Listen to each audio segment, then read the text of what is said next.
What's up, everybody? Welcome to the Fantasy Flex podcast from Action Network and Fantasy Labs. I am your host, Chris Raybon, and this is Week 18, our player projections episode. We made it to the end of the year. We're at Week 18. Thank you for listening. For everybody that stuck around all year, I'll be joined momentarily by one of the top fantasy rankers in the game, the odds maker, Sean Koerner. Quick reminder, all of our fantasy football content is available right now over on fantasylabs.com. Plus, Fantasy Labs' new feature, Pick Labs, is live. Pick Labs lets you scan the best player prop and pick 'em bets in seconds. Everything's broken down for you from edges, win rates to value. It is a clean board showing which plays actually stand out across sportsbooks and sites like Underdog and Prize Picks.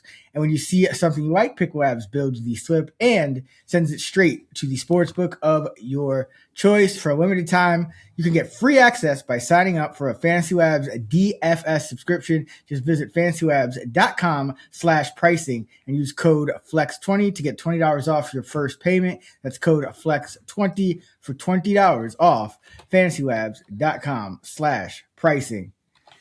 All right, Koerner, what's going on? Happy holidays, happy new year. Who we got for Cardio King before we get into our Week 18?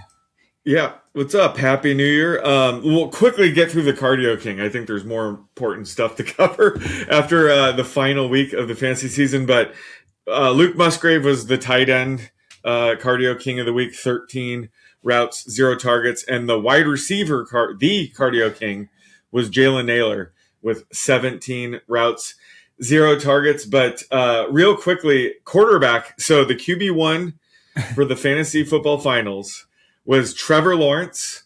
And I believe he had like the most fantasy points ever for like the final 3 weeks of the fantasy season, something like that. I know you were high on him before the season started. I know we would always fight over him, like to, who would be the streamer pick of the week. Oh, yeah. And, he finally cashed in for everybody that's been high on him all this time. So that was cool to see. Luther Burden was the wide receiver 1 for the fantasy football finals. That was amazing.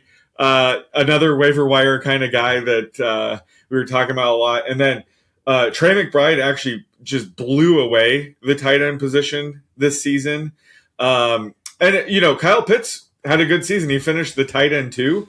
But Kyle Pitts was actually closer to Cole Kmet, K. Dotton, all the way down at tight end 30 than he was to Trey McBride. So if you took Trey McBride, in the first few rounds of your draft, that was probably a league-winning pick, but it was just fun to see all these things kind of come together last week. Yeah, no, your guy Luther Burden absolutely amazing. And Trey McBride scoring touchdowns. And then of course Brock Bowers gets bad. Like even I guess it was already bad enough with Bowers, and then for him to just get benched, essentially tank benched for the finals, just absolutely he was absurd. Second round pick, right? He was the consensus tight end 1. I know, some people still thought McBride had a shot to, be the tight end 1, but yeah, that was brutal. These Week 18 shenanigans are kind of spilling over in Week 17 now, which isn't good, because that's when the fantasy football finals are. But yeah, that was definitely unfortunate with Bowers last week. Yeah, I feel like a lot of the just like incentive stuff and stuff we usually look at in Week 18, a lot of it kind of happened in Week 17, like Juwan Johnson, Deebo Samuel, guys like that. So, yeah, but we'll get to talking about everything that's going on this week. We'll give the guys we're high and low on some props. And, of course, our top 5. We'll start at quarterback. Who do you like in your top 5 for Week 18? Yeah, so I have Trevor Lawrence, number 1, Drake May, Dak Prescott, Caleb Williams, and Jackson Dart. Oh, yeah, I got similar, same top 5, just different order. I got May, nice. Lawrence, Prescott, Dart, and Caleb Williams. Nice. So, yeah. Who are you high on? I'm high on Sam Darnold because this is a winner-take-all matchup versus the Niners for, the NFC West crown. But, the Niners have been pretty leaky on pass defense. They allowed that big game to Phillip Rivers, the big game last week to Caleb Williams. So, this is a good spot for Darnold.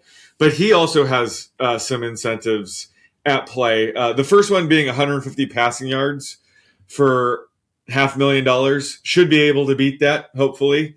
But if he throws 3 touchdowns this week, that's another $500,000. So, he'll be gunning for about $1 million in incentives here. So I think that 3 passing touchdown one is important. I think, he'll probably be trying for that either way. But it's a little nice to have those incentives at play. So he has, the perfect trio going for him this week.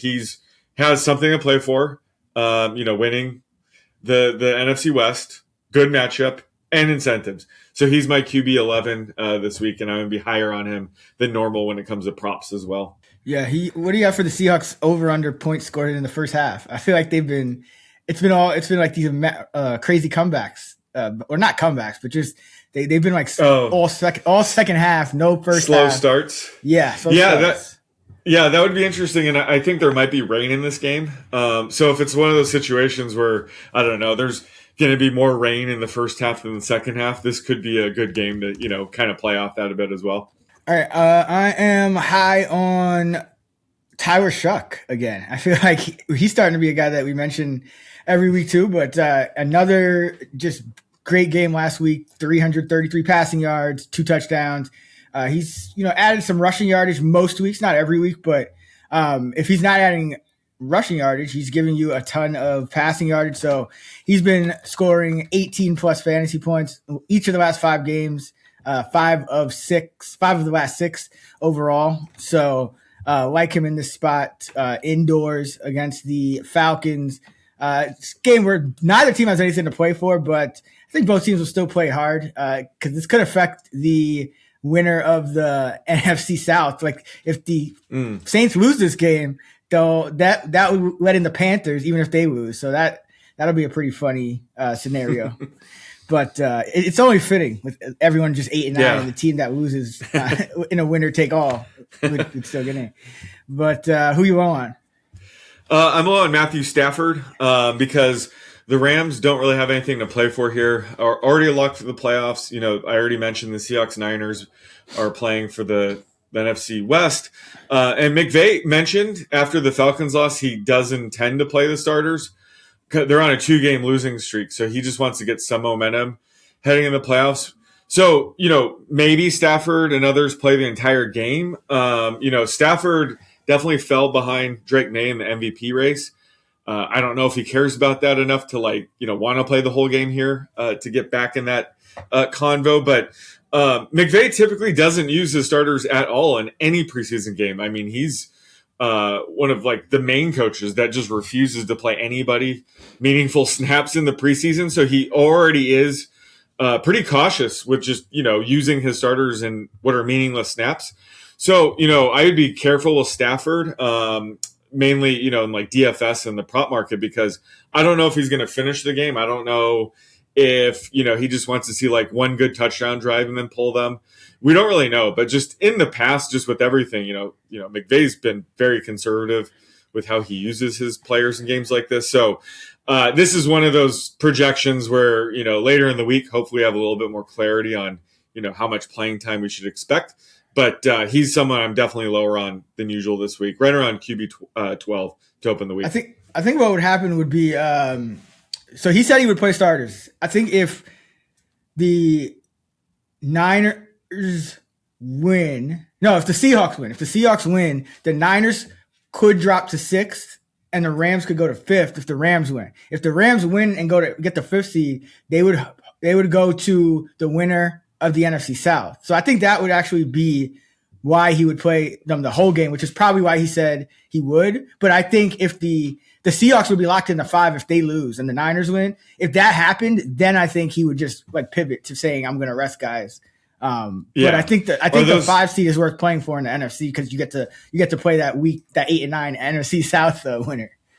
Yeah. And that game is happening the day before. After. The day before. So we'll have more clarity on that. That's kind of my point when it comes to these projections is you're right. A lot of these games are correlated. I don't even know if we're going to get props for some of these games, if I'm being honest with you. But that's definitely, something that could, force him to go one way or the other. But I would imagine, guys like Devontae Adams would make sense to just not push him. He's like Corum.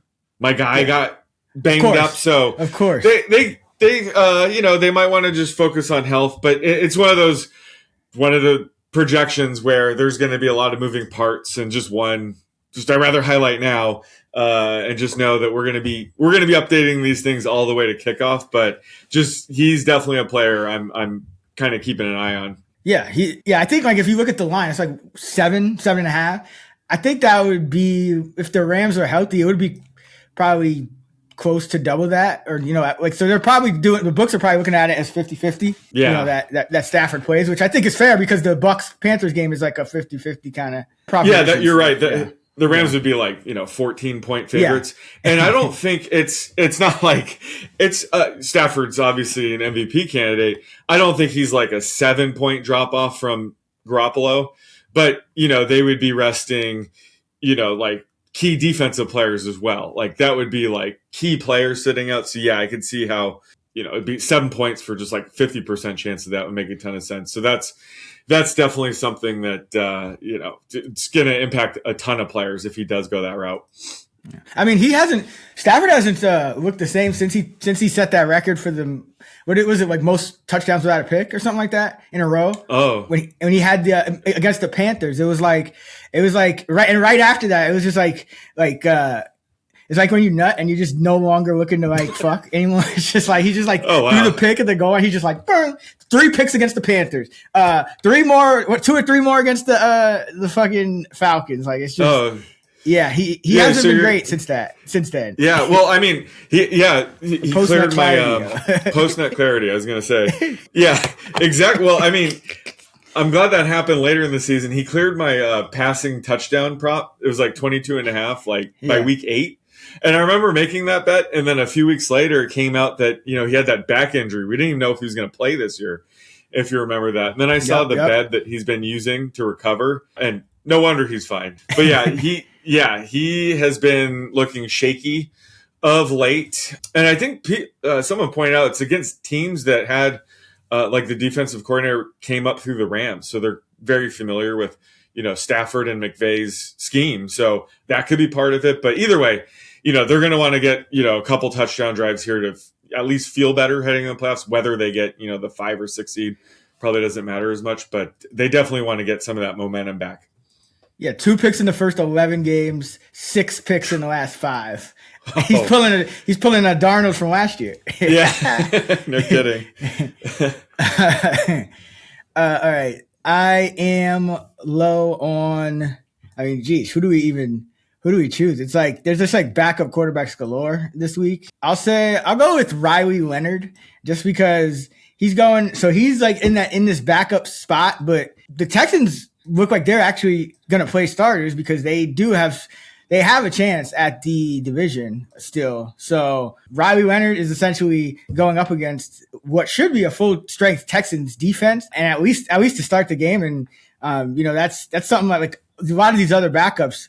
I don't know if they're either going against bad teams or their teams are not really taking it as serious. So yeah, Riley Leonard. I know he's got some rushing upside, which is interesting, but just a brutal matchup for him against against the Houston Texans, who just completely shut down the Chargers offense. That had rolled the week before too. So this Texans defense still highly respected. I think it's just out of all the backup quarterbacks. I mean, there's some bad ones. I mean, it's like a race to the bottom. I feel like we need to do a prop that's just like, a Ludicon or Clayton Tune this week. But yeah. It's bad. Ugh. That's week 18 for you. There's going to be some bad backups. Oh, Trey Lance is getting a start though. Didn't we have like we were talking about side bets? I thought he was never going to get a start ever after that. He had like 6 interceptions in like 2 quarters of preseason or something. Yeah, he looked good in this year's preseason. Yep. And I wonder if he has sort of like a Malik Willis type comeback where, he starts to look good, having some spot starts here and there. And, he's Malik Willis might be the best quarterback since Tom Brady. Maybe. Look at his stats with the Packers. Listen to this. I know. 70 of 89, 79%, 6 touchdowns, 0 interceptions, 10.9 yards per attempt. This is 79 attempts, 19 incompletions ever. He's looked incredible. I was projecting them for like 35 rush attempts. I had Josh Jacobs under rushing yards, but I thought they were going to be like extreme run heavy, and they just came out slinging it. I think they threw it like 5 of the first 6 plays or something like that. And he was looking good. So, I mean, that was kind of the thing with him. He was kind of raw on Tennessee, kind of like Anthony Richardson, right? Could have a similar. No, Anthony Richardson is very raw. He's completed 78% of his passes over the past 89 attempts. Anthony Richardson, I don't know if he's completed 78 passes in his career. What about Malik Willis's first 78 pass attempts in the NFL? What about that split? Because that wasn't good either. 53. That's my point. Is it wasn't good to start. He's going to sign somewhere in the offseason. Yeah, he's not playing this week. I'm pretty sure he's going to hold out. I know they're going to say like he's questionable, but he got pulled from the game with his shoulder. So I think that's just so they could kind of list him as a limited participant this week and ultimately hold him out along with Love, and they'll probably start Clayton Tune. Clayton Tune would make a ton of sense. You definitely want Willis healthy for the playoffs just in case something happens to Love. So it makes sense to protect Willis as well here. Yeah, I mean, Willis is the better quarterback. Like, wow. Statistically speaking, this dude doesn't miss since joining the Packers.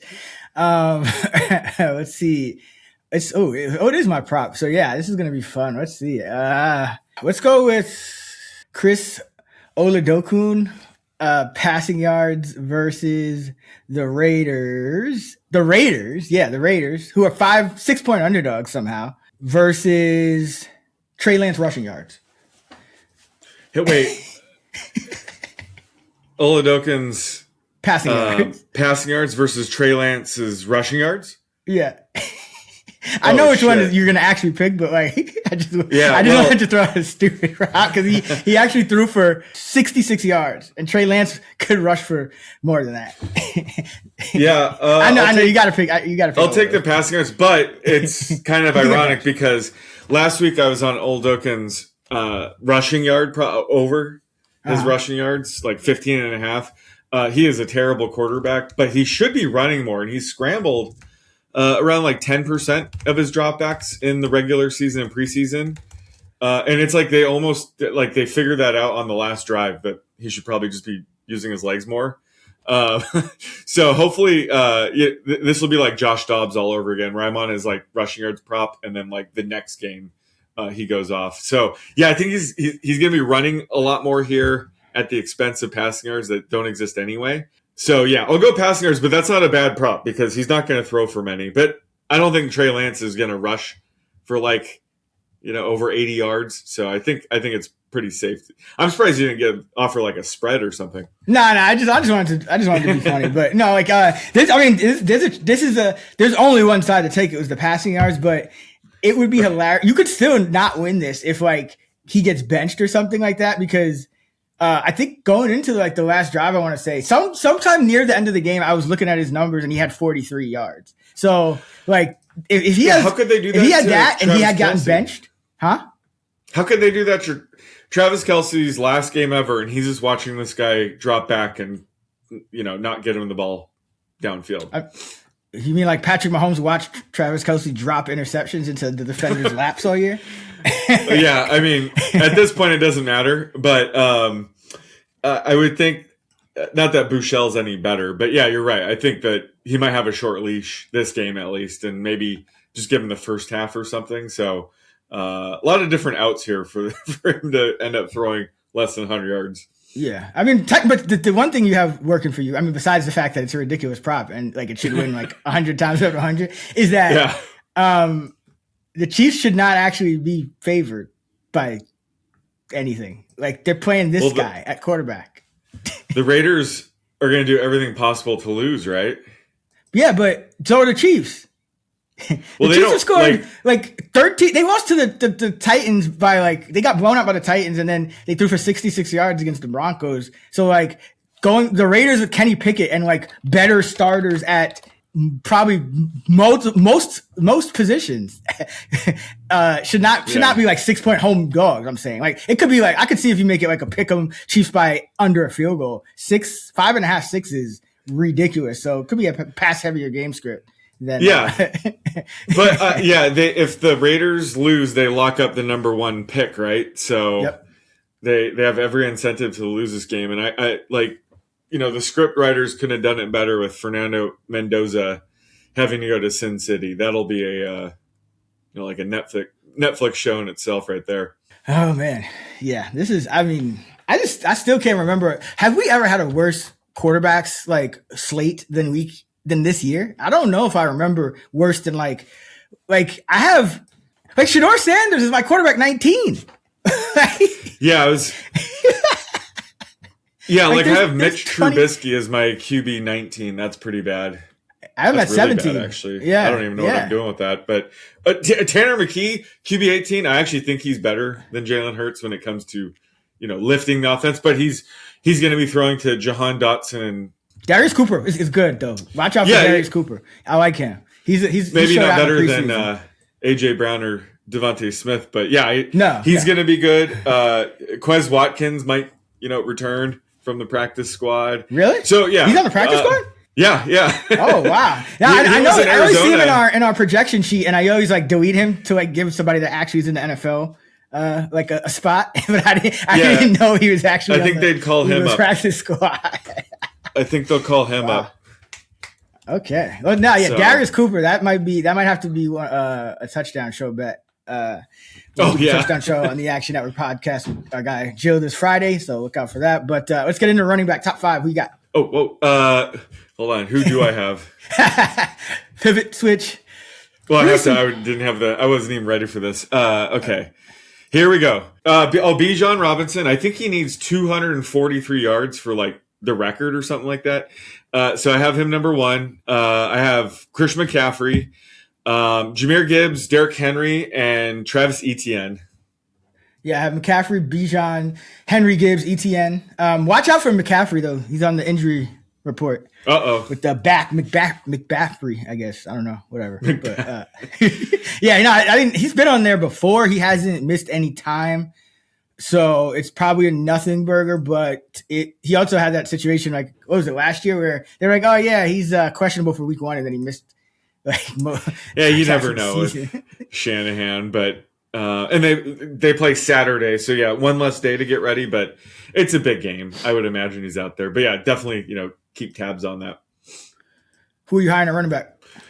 Okay, so now we're getting to the week 18 special where hopefully your fantasy season's over. I heard some people their commissioner has this week as the finals. That's madness, in my opinion. I think week 18's a fun DFS week. Every week's a fun prop week, but especially week 18. So I'm going to go with Tony Pollard as a back I'm high on because, he needs 66 rushing yards for $250,000 bonus. So I think this is going to be a fun one to kind of dissect with you. I think this will be my prop, so you don't need to weigh in which way you're going with this, but I think this is going to be a fun prop where it could be kind of like sharps for squares on this because he needs 66 rushing yards to clear this. And he's been on fire, right? He had, a 3-game stretch of 100+ yards, snapped it last week with 85 yards. But they're going up against, the Jaguars who, are playing for the number 1 seed. They have a very good run defense. They're going to be going all out in this game. So, Pollard might need 20 carries to clear this number possibly. So they would kind of have to go out of their way for him, which I don't know. I think they will, but I think the prop market will have his prop right around here. So again, I'm going to pivot to you, your opinion on this when we get to the prop section, but this is one I could go either way on where it's going to be a high line against this Jaguars defense in this spot as 12-point underdogs, but he's also playing for an incentive. So this is one of those incentives that it's right around where I think he's going to have to be projected. So this is just going to be a fascinating prop to kind of be watching. But I've been high on Pollard, the last few weeks. But I think this week with this incentive, it does help boost his projections where he might take some snaps away from Tajay Spears. But just wanted to open up with my first real incentive prop I'll be eyeing this week. Yeah, I I think they'll probably. I could see them giving him a lot of carries and him not getting it. I think that's. I want to say it happened last year too, where he was getting a lot of work down the stretch, and then he actually didn't get. I think he was heading into the final week, like he had something within reach, and he had like 25 carries. Let me look that up. I remember that. Yeah. I don't want to misspeak, so let me make sure. I remember something like that, so I think you're definitely onto something. Yeah, last game of the season, I forget what the exact number he needed was, but he carried 22 times, but he only gained 62 yards. So that's a very possible outcome here too. Like he could just get the work and still not get there. I think that's probably what will happen, honestly, because the Jags, you're right, they are playing for seeding.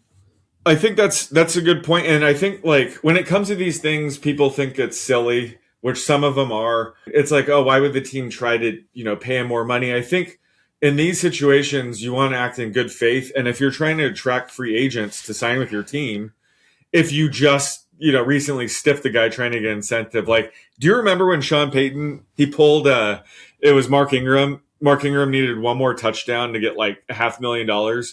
And they got like 1st and goal on the 1, and he pulled him out, and he put Kamara in there, and Mark Ingram was throwing a fit. It was like, the Saints have had that multiple times, and then they had the Jameis Winston thing where he, instead of the kneel down, he handed off to Jamal Williams for the touchdown.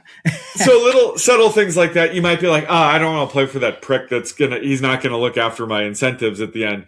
And the Titans have a shit ton of money to spend next year, so I just think in these situations, the teams, when it's close, like they kind of want the player to hit it. Like they're not going to go out of their way to prevent him from getting it. So I think it benefits the player and the team to a certain extent to kind of let these players hit these if it is close. So that's kind of why I do take these seriously, especially one like this where it's already very close to where I'm projecting him anyway. Some of these incentives, if the guy needs like 200 rushing yards, and they have the seed locked up, it's like, obviously they're not going to try for that. But, I think this is one of those props where it's definitely going to come into play. Yeah. And so, I'm pretty much, you're right. Most teams will go out of their way. 3 exceptions I've noticed just by looking at like some of the past ones. The Cowboys, I think they pulled Cooper Rush when he had a chance to do it last year. That he ended up like not starting the game. That's Jerry Jones for you. The Chiefs, they did it with DeAndre Hopkins last year, and then this year, like Hunt and Marquise Brown had stuff within reach. And I noticed like in week 16, their snaps started decreasing. Like last week they were a little higher, but like it was like now it's like out of reach. So the Chiefs, and then the Bucks, Sterling Shepard 1 reception away. Now they might let him do it, but he's been a healthy scratch each of the past like 2 weeks, and he's 1 reception away from, as he should be. They're finally healthy. The receiver room's finally healthy. This is a meaningful game, so I wouldn't be shocked if they still have him as a healthy scratch. Yeah. All right. So there's one. Here's a guy that I like incentive wise because if he to reach his he would need a big game, but he could get it. Because they have nothing to play for, and that's the Bills. So Ty Johnson, he's kind of taken over as that number 2 back this year. So I know like Ray Davis usually is like the thought of like he's going to be the guy to get the work when the Bills are kind of playing for nothing. But Ty Johnson is 136 rushing yards away from 125K, and then 57 receiving yards away from 125K, and 2 touchdowns away from 250K. So if he puts up like a monster, like 240-yard scrimmage game with 2 touchdowns, he could get like $500,000. So I think they might actually give him that number 2 back workload. Wow. Because we've talked about this, how like it used to be Davis as the 1-for-1 backup for Cook, but this year it's just really been Ty Johnson as the pass and run straight up, backup. So that's the one I'm kind of watching for. I think they might give him a shot at that one. But Rico Dowdle is one in like a meaningful game that he needs 1 more touchdown for 250K. So I think he'll get a shot at the goal line, and then he only needs 7 scrimmage yards for $1 million. So he'll get that either way. But I think Dowdle for a touchdown in that Panthers-Bucks game could be interesting. Yeah, those are. I didn't even realize the Ty Johnson one, but yeah, that's a game where I wasn't sure how to split up, touches with him and Ray Davis. So it'd make a ton of sense for them to just unleash him for these incentives. And it's another funny one. The Texans. Nick Chubb, he would get 250K for if he hits 40, if he plays 40% of the team snaps, and then he would get another like a million. What is it? Yeah, another 250K if he had 800 rushing yards. He has 506. But remember who started getting all the backup work when like a few weeks ago? It was Jordan instead of Chubb. So I think that Texas might have to add them to the list of those teams that aren't as I think Jordan earned those snaps though, and Chubb lost those snaps. To be fair. Yeah, but it's just it was notable because there was like you could see it kind of like a moment where Chubb was just kind of still operating as that clear lead back, and it just kind of no, we're gonna use the practice squad guy. All right, who are you low on? Okay, so I think when it comes to these, week 18 incentives, milestones, if you remember several years ago, I think you and I were both able to kind of bet these and crush. I remember, I think it was like Justin Jefferson's rookie season. It was like he needed like 102 yards for the record or something. And I told you I was projecting him for like 110 yards. Yeah. Because they're going to get it for him. And like they offered his prop at like 85.5. And I just remember unloading as much as I possibly could on that. And he finished with like 130. Those days are over. I think everybody knows the incentives. I'm seeing the sports books literally tweeting out the incentives props. So here's the strategy I've had. I think it was starting last year or 2 years ago, but I'm going to remind people right now. I just mentioned Tony Pollard getting a ton of carries, trying to get 66. I think you're right. I think he gets like 22 carries for like low 60s or something. Who gets hurt the most by them spamming Pollard with, touches? Tajay Spears. So I'm not going to make this all about Tajay Spears, but my whole point is that Tajay Spears will probably see less work because of it. And if they might not even offer a prop for Tajay Spears, especially a rushing prop. But if they do, that would be the prop I'm probably betting on as kind of a correlation with Pollard, seeing more work. So Tajay Spears, he has the same issues as Pollard here. It's a tough matchup against the Jaguars. They have a great run defense. Jags are playing for the number 1 seed. Titans are massive underdogs. Probably won't have to run much. So, if Tony Pollard's getting a few extra, snaps on early downs, those are being taken away from Tajay Spears. So I'll be looking for a Tajay Spears rushing prop and looking for the under just because that correlates so heavily with, Pollard's over. So that's kind of my theme with the week 18 betting now, with everybody kind of knowing about the incentives and betting overs. I'm looking for the players that would get hurt by that player seeing more work, if that makes sense. So in this case, it'd be Tajay Spears. But with everybody else that we're going to talk about or that you see has incentives, just think about what player will be losing snaps or losing targets or touches for that player to kind of hit that milestone or incentive.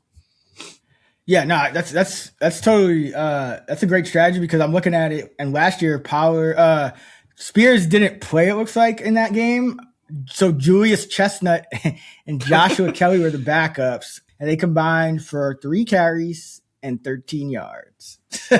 No touchdowns. Yeah, Spears must have been hurt because it looked like he played 5 straight games before that, so he was due to miss a game due to injury. But I'm guessing he was hurt, right? He wasn't. Yeah. Let me see. Had to be. Because I think he had a good end to the year last year, if I'm not mistaken. So yeah. Yeah, he was. Yeah, he sat. So he must have been hurt, but he's healthy now. So again, I think it's not even. They probably won't even offer a prop for him. But that's kind of my point. Some of these guys are going to have props where they're going to be losing some work due to some player like trying to go for a certain number. Yeah, I agree. But by those standards, I'd be well on Ray Davis because I think people would be again just a little higher on him just because he is like that third back and more of the rush. Thought of as more of the rushing back, but I think there's a chance it could just be more Ty Johnson in this one, just because they've been also playing Dawson Knox and he's been like a couple of touchdowns, like 100 some odd yards away from certain incentives for weeks now, and they started to play him more and hold Kincaid out. So I think they'd probably be willing to give Ty a shot there. But I'm gonna actually say Ashton Genty because the Raiders have just been so miserable that I could see them like healthy scratching him or like keeping him active, but not like just pulling him in the second quarter, doing some weird stuff with him. He's like 112 yards short of 1,000. So I think people might be like, okay, he's gonna he's going to get that. But the way the Raiders have been tanking, I don't know. I would be very cautious. Yeah. Like maybe you bet like a big plus money something with him yardage and then his median unders, because I think he's more likely to just get pulled the way the Raiders have been going, especially, and it'd be hard. He only had 112 or more yards twice in a game, so it's not like that line is so bad. It's not likely anyway. So yeah, I think Genty is pretty dangerous this week, even though he doesn't seem like it on paper. Who we got for the running back prop? Tony Pollard. I'm gonna set his prop at like 69.5 rushing yards. Nice. And what does he need? What's the incentive? 66. And I think his prop's going to be right around there. And I think people are going to bet it up, because it's not like, oh, he's going to get 67 and stop. Like ideally they just give him so much work early on that he kind of clears it. But I think the market's going to be right around 66.5, so that's why I'm just going to set it 69.5. I'll go under, because I think that's just way too high given the actual, like what his actual median would be closer to like 54, right? Like 50, 55, I would say. And just given the pass rate and the split with Spears, and especially as a trailing game script. So yeah, I'm going under that. Because the fact that he only got like a 2.8 yards per carry in a spot like this last year. Yeah, I'm gonna go under. Yeah, under. I think that's. And again, I'm already kind of applying my manual week 18 adjustment with this. But yeah, my median would be around 55, 56.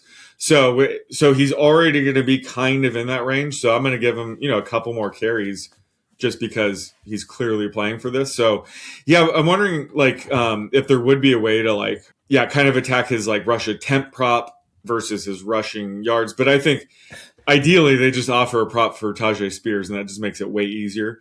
But I think this is one of those props. It's going to be fascinating. I think his prop will be right around 66.5 all week, and you're going to see a lot of people kind of debating it. So I think this is one of the more fascinating Week 18 projections, in my opinion, because again, the Titans have nothing to play for.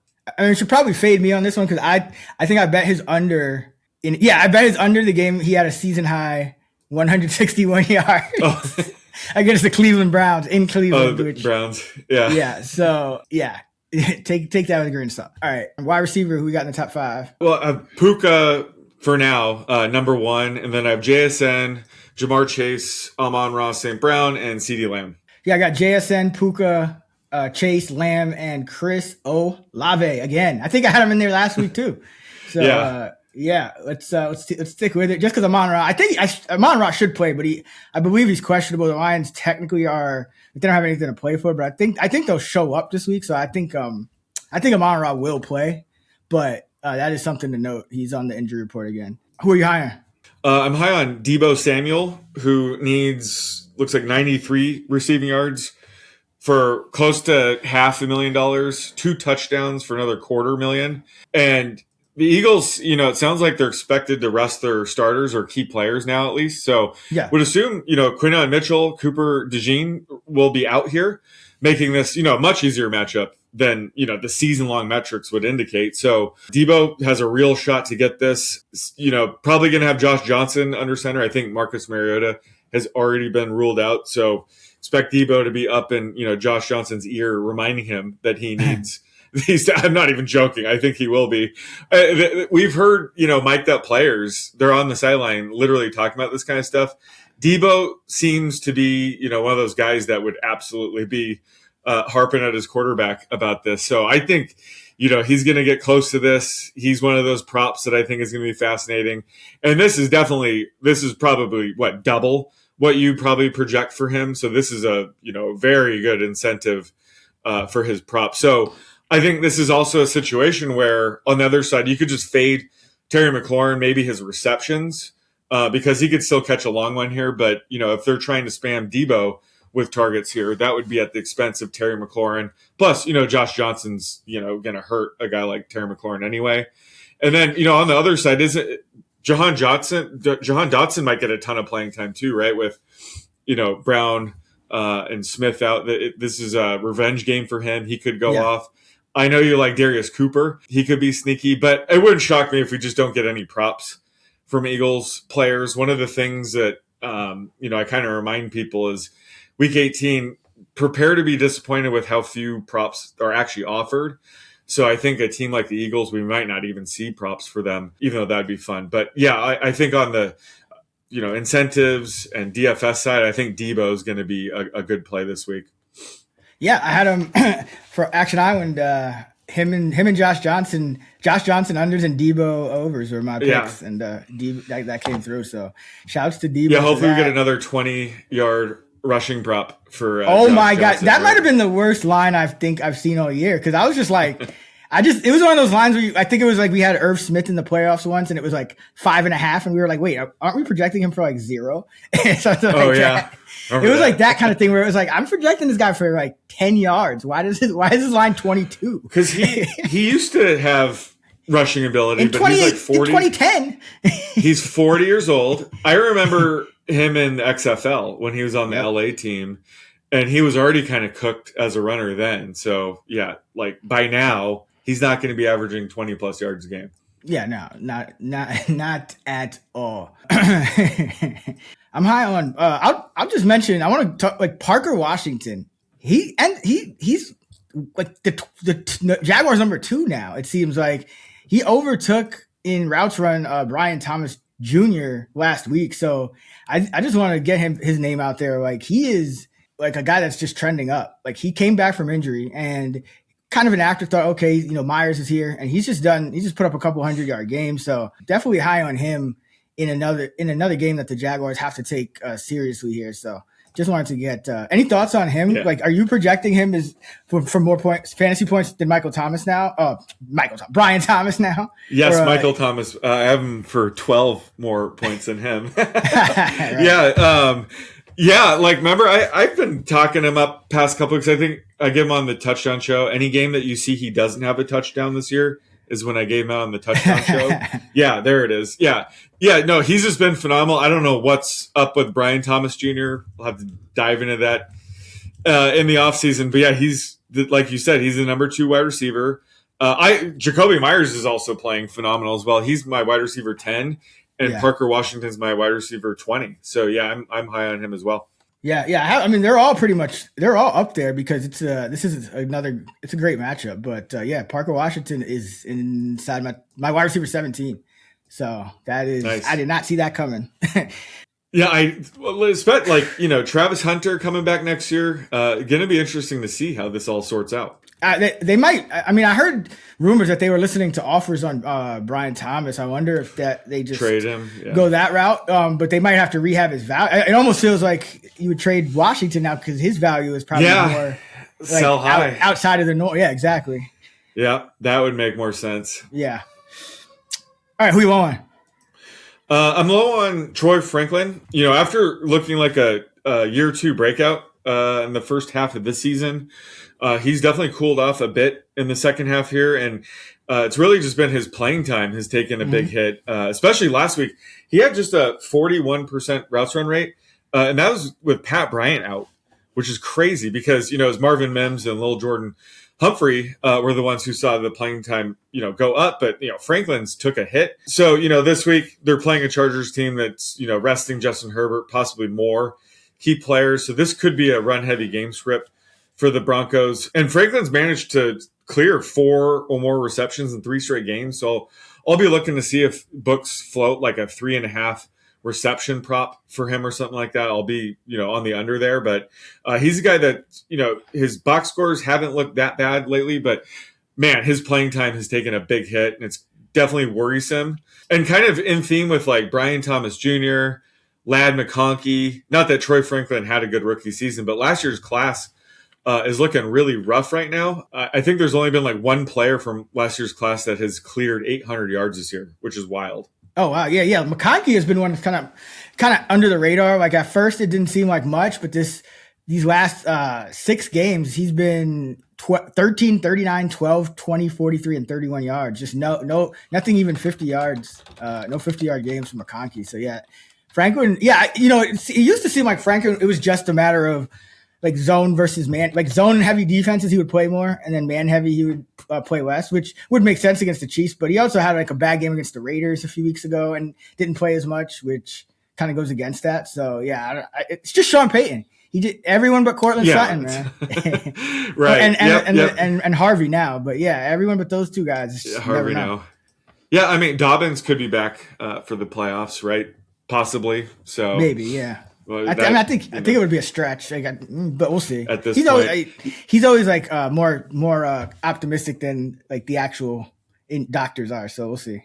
Right. Okay. So I found it. Tyrone Tracy Jr. is the only player from last year's draft with 800 plus scrimmage yards. Oh wow! And he didn't have a great year to start. It just kind of came together because later on. Yeah. Yep. I mean, Neighbors missed most of the season, so there's players that could have done it if they were healthy. But yeah, just last year's class, pretty disappointing year two for them. Yeah. No. Absolutely. It's. It's kind of inexplicable too. I don't know what. Can't really point to anything specific with any of those, like that class as a whole. It's just right.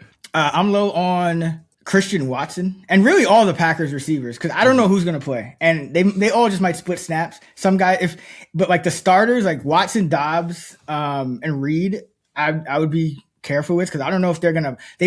One of them might be active. I don't know if they're going to play much. They all kind of split snaps last week, and then. The same goes for just like the Chiefs and the Colts wide receivers. I just don't trust at all. Like Worthy, Brown, Pittman, all these guys, Downs, Riley Leonard going up against the Texans D, and then Oladokin in a spot where I just don't know if he can throw for yards even against the tanking Raiders. So just don't trust any of those receivers on any of those teams. But let's see. Oh, it's me for the prop. I should give you like a Bills receiver prop. I don't know who's going to be active. So I don't know. Yeah, I should give you a prop. Who's going to be active? Over under. They got to punish Keon Coleman and make him active for Week 18 and play him like an 80%. They will. They will. Routes run rate. He's going. I can see Keon Coleman leading Week 18 in receiving yards. Oh, there you go. It would be that kind of week. Let's see. Okay, yeah. Here's one. This has been a hard projection, and it's the first game on Saturday. So I'm going to give you receiving yards, Mike Evans, or Emeka Egbuka plus Jalen McMillan. Oh, some correlation there. Let's see. Egbuka. Because McMillan went off last week. Evans, okay, because it's tough because McMillan went off last week and he's been playing the same amount as Egbuka, so I think it's an interesting prop because they add up to like a little less than Evans, but it's like two guys, so you have more upside with the two guys. Yeah, one of them goes off. Yeah, but the other, I get it. Like, Evans has the higher overall median, just like Yeah, I think it was a big game too. Yep. Yeah, I was gonna do like all four of them, but I think the math was easier with this one. Yeah. So all right. Tight ends, we got in the top 5 for Week 18, Koerner. All right. Trey McBride, obviously. George Kittle, assuming he suits up. Kyle Pitts. Brenton Strange, number 4. And our guy Harold Fannin Jr., number 5. Yeah, so I would have those guys, Fannin and Kittle, but I have them like a little less playing time, so I'm just going to give you the actual top 5 that I have right now because it's pretty funny. Trey McBride, Hunter Henry, Kyle Pitts, Dalton Schultz, AJ Barner. Oh hell yeah! That sounds like my dream top 5. Are you kidding me? Love it. And if I make like if I treat Kobe Parkinson like a starter and like give him more rest, I think Terrence Ferguson would actually be up there too. But Parkinson would be if I didn't. So yeah, but it's wide open at tight end this week, and we got to see what's happening with the Bears receivers because if multiple Bears receivers miss. Probably Colston Loveland would have a shot, I would think, too, to be up there. Oh, yeah. All right, who are you hiring at tight end? Yeah, I'm high on Hunter Henry. Sounds like you have number 2. I might end up there, but light work. Yeah, he needs 5 catches this week for $250,000. With him, 5 receptions is obviously well within reach, but not, wouldn't be my median projection for him. So, having that little extra incentive definitely boosts his projection for me this week. Plus, there's all that uncertainty around Stephon Diggs. I don't know what's happening there. I don't know if he's playing this week or in the playoffs. I don't think he's playing this week. I don't think either Diggs is playing this week. Well, yeah, we know. Yeah, his brother's not playing this week, but yeah. So I have him tentatively. I have him in right now, just because it's early in week 18. I'm not, being that diligent with something like that, but I'm assuming he's going to be out. So mentally, I have Henry for a little bit more work. Plus, the Patriots can win the number 1 seed here. That they are going to be trying. They're 10.5-point favorites. So they might want to try to get him more looks early on, because they would probably be planning on, having a big lead later in the game. Maybe that's when we see guys like Efton Chisholm and my guy Kyle Williams go off. He scored a touchdown. I think every time I joke around about a guy scoring a touchdown, like when we're off air on I think it was the Sunday Action Playbook, he scores. Like Chisholm. You talking about Chisholm? Yeah, he got like his one catch was a touchdown. Yeah, he had 2 catches. He was an official play in the app. I hit that at 10-1. Woo! And I was waiting for some Kyle, because we were kind of talking about this. I was waiting for Kyle Williams yardage props. I don't think we got one. We saw them in game. And Chisholm, they didn't have any pregame props for him. So I just took the touchdowns. But yeah, Chisholm, anytime that he's going to see an uptick in playing time and Mays under center, I'm going to be all in on that until people kind of realize how good he is. But yeah, so I think when it comes to Henry, maybe looking at like first half props or like first quarter props, a lot of books offer those. Just I'm thinking Hunter Henry gets going early is kind of the angle I'm thinking when it comes to his incentive. I'm sure they're going to have his receptions prop at like 4.5, juiced way over. But I think one workaround with that would, again, just be betting his first quarter prop, because I think they'll try to like get him going early because of it. So either way, I'm high on him already. But yeah, Hunter Henry this week, very high on as well. Yeah, I agree. I mean, he's my tight end. He's my tight end too, which he's above Kyle Pitts somehow. I don't even know how that. Oh, I guess because do I have Diggs out? Maybe I have Diggs. Nah, he's just ahead of Kyle Pitts. But I'll give somebody else I'm high on. Well, yeah, Barner. So Barner I like because obviously, like you said with Darnold, must win, or not a must win game, but a game they're going to be trying hard.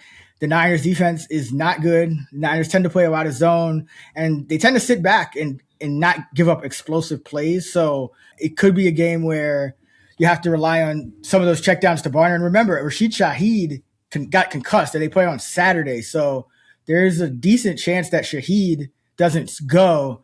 And Cody White, who's been kind of the other guy that they were playing in that role, also is on IR, and so is Horton. So like they don't really have a deep threat right now.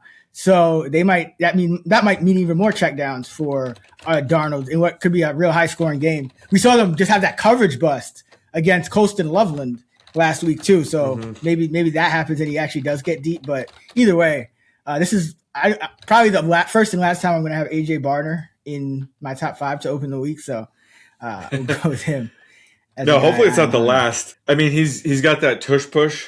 Too bad Charbonnet's is so good as like a goal line back. I think Charbonnet had a 2-yard score last week, but if they do get down to the 1, I think there's still a chance that they let Barner get an attempt there. And yeah, great point on Shaheed. And I'll take it a step further. If Shaheed's out, less like long kickoff and punt returns to shorten the field. Very true. So I'm with you on the Barner love here as well. Like maybe his like reception prop or something, just because they might just have longer fields as a result as well if Shaheed's out. And another one I wanted to mention, because I think he was going to play, and because he's kind of the co-starter, but Dawson Knox needs 6 receptions for 100K, 7 yards for another 100K, and then one more touchdown for another 100K. So 6 receptions for 7 yards. He could at least get the 7 yards and the touchdown, if not the 6 receptions. So either way, I think they might give him a chance to get at least 2 of those 3. So he's another guy that I'm high on for the Bills, because they really don't have anything to play for. And they've been holding out Kincaid, and it seems like they have been going to Knox a little bit more. So Knox and Ty will be fighting each other for touchdowns. Yeah, Josh will get 1 snap to keep the streak alive, and then Trubisky will do his part by leading them to 0 touchdowns. So that'll be fun. And no, it's the Jets. It is the Jets. Name like 2 starters in the secondary. Oh, for the Jets that are healthy. No, yeah, like that'll actually play in this game.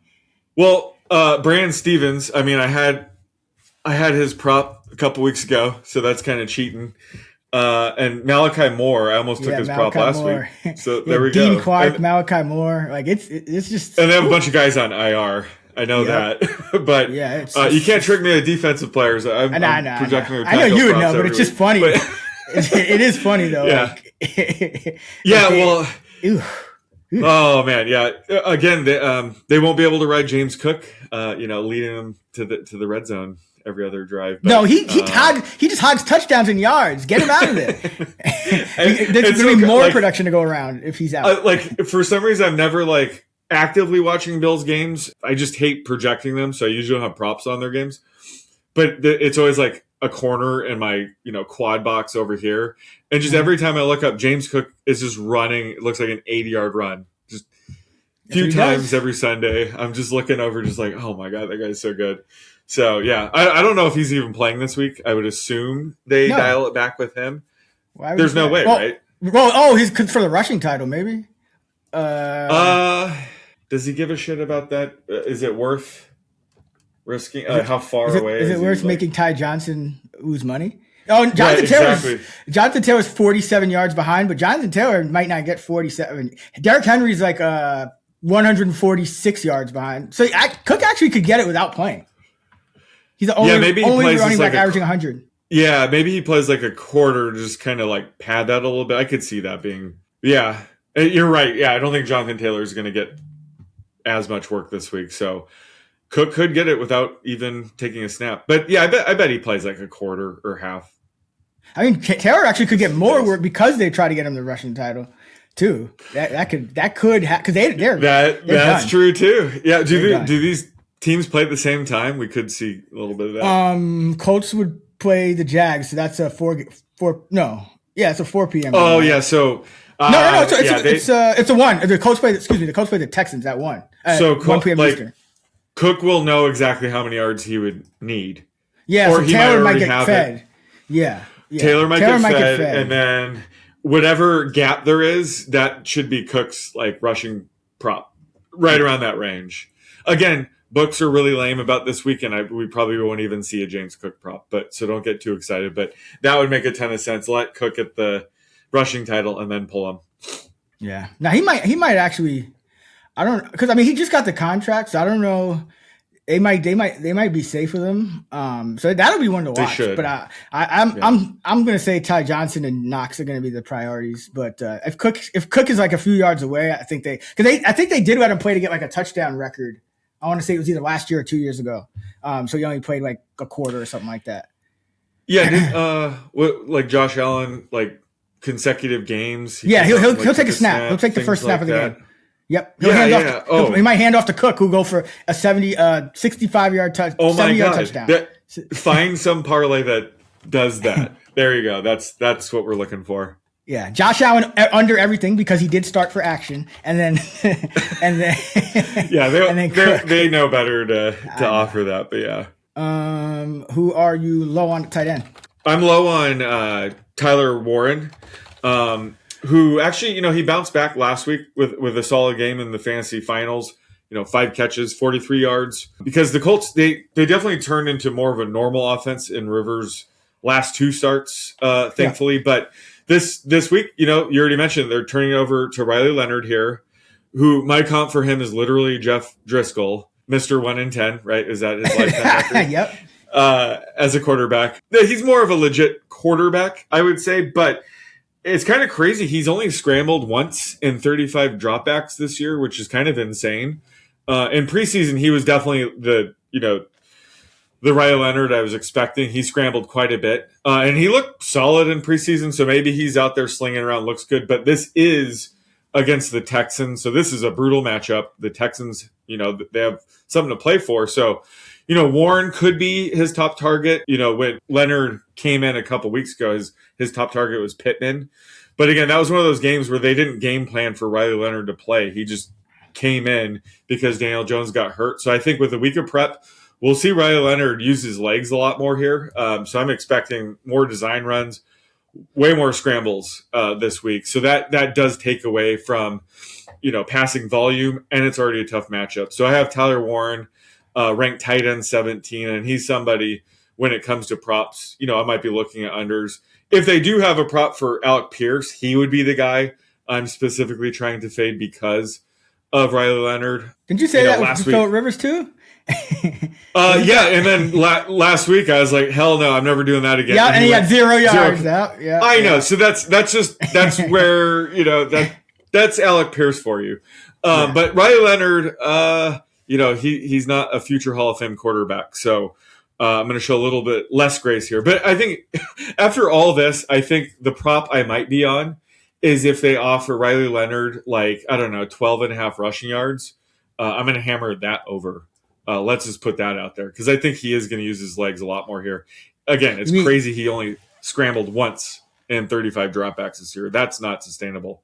So you mean like half of a Josh Johnson prop? Half of a Josh Johnson rushing prop. Although I want to go the other way. Yeah, exactly. They would have flipped their projections in their model if that's the case. So, yeah, I don't even know if we're going to get a Riley Leonard rushing prop, but if it's somewhere around there, low teens, I'll be hitting the over. I'm looking if we have one already. No way. Yeah, we do 14 and a half. What? Go hit it. 14? Yep. That's still pretty. Yeah, that's still pretty good. What did you say? You were looking for 12 and a half, you said? Well, I mean, I'm just like a bad line like that. I would say if I were a book, I would probably offer it, 16 and a half. And I want the over 16 and a half. But I think 16 and a half would be a fair price, and I would still take that over. There is some uncertainty here because he's only scrambled once in 30 dropbacks, but I think that was just the way he was kind of inserted in the game. He wasn't ready for that, but I think he's going to use his legs a little bit more here. Yeah, hold on. I'm going to bet that. I have it at 25. I'm not even kidding. Oh shit! I'm just going to bet. Wait, I'll try to find it right now too. Are you allowed to say where you're? No, I don't think so. I'm not going to, but it's out. It's out of. I see it now. Yeah. It's there. I see it. Yes, I mean I have it I'm way over, so I'm not even gonna. Yeah. Waste any time with that. Nope. Yeah. It's 14 and a half. I mean, let me put it this way. Obviously 12 and a half would have been better. But yeah, give me 14 and a half as well. I think that's and it's the only Colts rushing prop I'm seeing up for him. I mean, the only Colts rushing prop I'm seeing up for him. Same. All right. I am low on Darren Waller. Just because he is splitting time with your boy, Greg Dulcich now at tight end. It's become like a 3-way rotation, and Waller does have some contract incentives, but they're like 500 yards away or something like that. So I think that has come and gone. That ship has sailed. But last week, Waller and Dulcich, Waller was at a 48% rate of the pass snaps, Dulcich 53%, and then Julian Hill 43%, but he blocked more. So it was the routes run rates were about 50, 35, and that's been the trend for Waller. He went from 65 to 58 to 50 over the last, in that range over the last 3 weeks. So I have him down to tight end 26. He's still 16th in consensus. I know he's been playing well, but with the time and the fact that there's no incentives, and just Dulcich been playing well and looks like he has a better rapport with Ewers, which just like I was a week early on the Theo Wees Jr. Yeah, no kidding. Busted coverage, just wide open. Yeah. But Dulcich went for 58 and a touchdown from Ewers last week, and he had 46 yards the week before that. So I think him and Ewers might have some good chemistry too. So yeah, low on Waller this week. All right, what are we doing for the prop? I'm gonna go with a Michael Mayer prop here. Because Bowers' place on IR, shooting hoops with Max Crosby right now. I'm sure of it, but just Michael Mayer's ownership, apparently, right? Whoever put them on IR in the first place, the GM, right? Somebody. Yeah, I love Max Crosby's home gym, and he has ads on the thing. It's hilarious. So Mayer, I mean, I love that guy. He's got to be one of the top. I would say he's the best backup in the league. Maybe Isaiah Likely. Can give him a run after for his those money, cardio kings over the last 6 weeks, over the last month. Isaiah Likely cardio king the hell out of the fucking December. Mark Andrews is healthy, so you can never really hold him to that standard when Andrews is playing. But I digress. Michael Mayer, what did he do last week? Too much Find a stat line. too much to stay on the roster for this week. That's what I'll tell you. Oh yeah, he's gonna get punished. Yep. Yeah, 9 catches, 89 yards. Get the hell out of here. Carter Runyon, where are you? Where's Albert O? Get him out there. Kuwebunam, yeah. Yeah, Michael Mayer's going to get a stern talking to. But, okay, maybe that's part of the prop. I'm going to set his prop at, I don't even know if I could set it high enough.